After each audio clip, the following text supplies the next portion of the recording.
Hey there riders, it's Motojourno Chris, and today I'm here with Husqvarna's Svartpilen 401. Now the reason I'm testing this bike is because MotoHUB, my local dealer, had one and I approached them. I've never ridden this bike and I was really interested to see how it really handled and how it performed.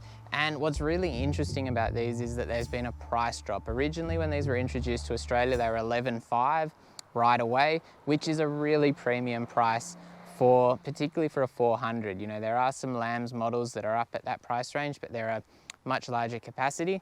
And I think when you look at this bike, it's very much a styling exercise. It's a really unique machine that's quite different than almost anything else offered in the Lambs category, apart from the Vitpilen, which obviously is very similar with just some small changes.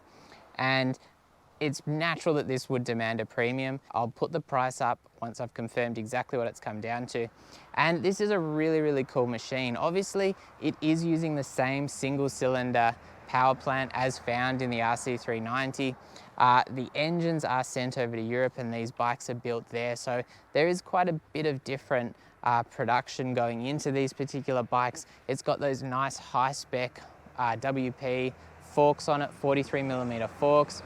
It's also got monoshock in the rear as well with preload adjustability. It's got this awesome single front headlight as well, which is like an LED headlight with kind of the light ring in it as well, stands out. It's got adjustable levers. It's got these really cool spoked wheels on it as well, which really stand out in the Lambs segment, because unless you're looking at like an off-road bike, you don't find that many road bikes which have spoked wheels, and this is a really high quality spoked wheel as well, as you can see here. Really nice design feature, something that really makes the bike stand out. Obviously it's got kind of this single piece of bodywork which runs all the way from the tank down to the tail. Very shapely, really cool design feature again. The exhaust looks like an aftermarket exhaust, to be honest. It's still a quiet bike, but if you're worried more about the exhaust look than the sound, really nice standard feature.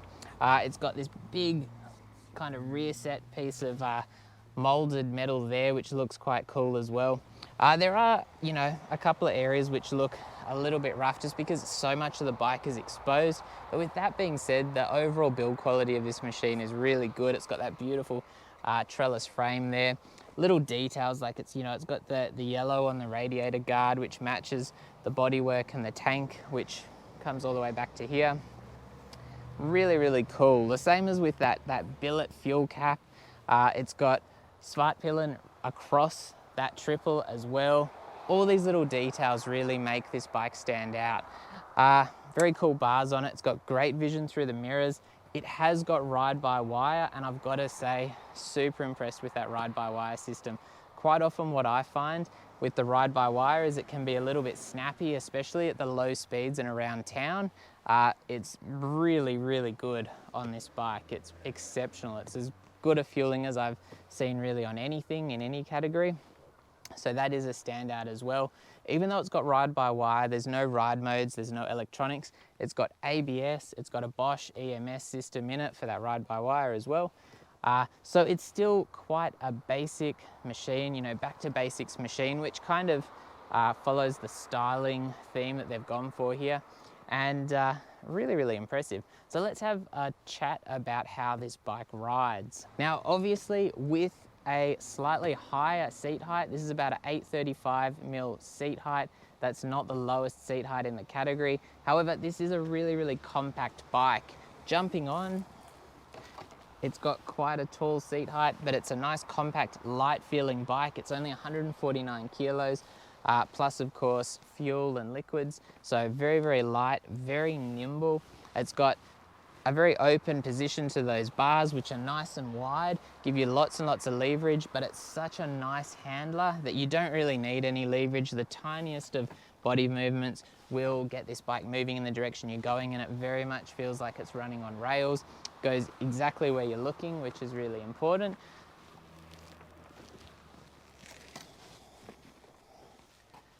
Nice comfortable seat so far. I haven't spent a heap of time on the bike because this is just a really quick test, because I'm just borrowing the bike from my local dealer, MotoHUB in Castle Hill in Sydney. It does have room for a pillion, with those little pegs down there. Not that I think that you'd be buying one of these bikes if a pillion was a major concern. I mean, something as stylish as this, I think there's some different thoughts going through your mind when you look at this kind of bike. As I said, it's got the spoked wheels, really high quality spoked wheels, as you can see here. The Svartpilen has these Pirelli Scorpion STR tires on it. Nice on the road, not quite as nice as a proper road tire through the really tight sections of Galston Gorge here, just because some of those 5 km/h turns you do feel the knobs on the tires. But as an all-round tire, because they're not a full knobby tire, it's going to be a great option. It's got those really cool wheels on it, those really cool spoked wheels, and it's got a really top-notch braking system on it. It's got 4-piston caliper on the front with a 320mm rotor.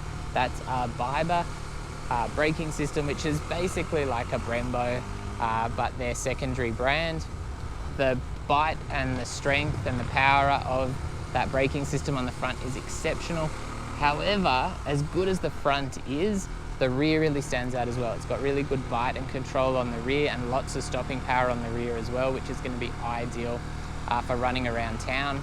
That 373cc single cylinder, it's liquid cooled, it's a 4-stroke. It is so punchy. It's very, very torquey from right down low, giving it a bit of throttle, controllable, but it really delivers the thrills. It's so much fun. I've got to say, super impressed with that power plant, because with that really nice smooth fueling from the ride-by-wire, it's just such a hoon machine. It is, I believe, 32 or 34 kilowatts, so it's right up on the limit, particularly when you consider the weight for a Lambs bike. So if you're looking for a high-performance Lambs bike, this is definitely one worth considering. And because it's so torquey from right down low, you can make use of that power. It's not a bike that you need to ride and rev right up through the rev range to appreciate what's on offer. You can do it right down nice and low, and you can really use that 6-speed gearbox and use those gears. It has got a shift indicator on the dash. It's got a gear indicator as well, so it's got some nice amenities, nice kind of quality of life features on the bike, and really, really impressive. The White Power, or the WP suspension, massive 43mm forks, preload adjustable monoshock. There's no linkage, that's straight onto the swing arm. I did find the rear a little bit stiff, but the preload's jacked right up, so it'd probably benefit from my lighter weight being knocked a couple of rungs down. Front end, really, really well supported.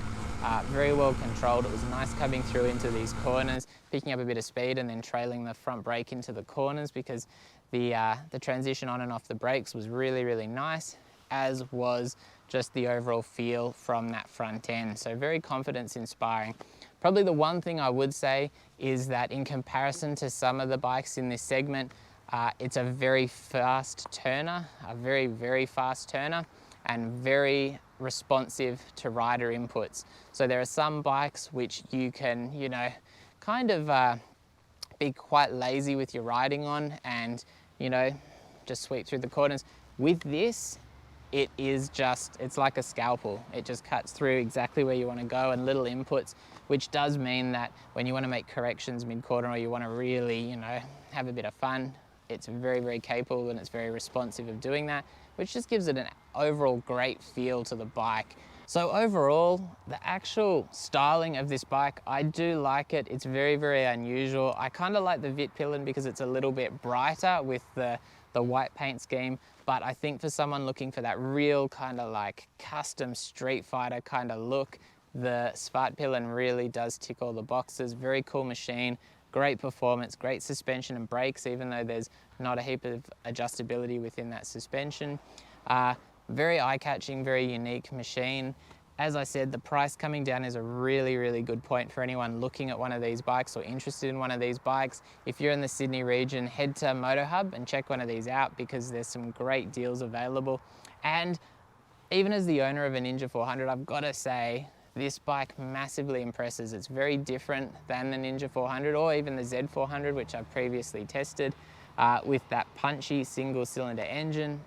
Plenty of fun, really really unique. It stands out, you know, with a lot of the machines on offer in the lambs category, they're quite similar. This is very, very different. Obviously, it's going to share similarities to the RC390 and the Duke 390 because that's the same power plant, but still very, very nice machine and very much one worth checking out now that that price has come down. So if you've got any questions at all, don't forget to ask, leave a comment in the comment section. Don't forget to like, hit that sub and that notification bell if you're interested. I'll be back soon. Hopefully I'll get a chance to test out the Svartpilen as well and see how that compares. And as always, stay safe out there. Have a good one.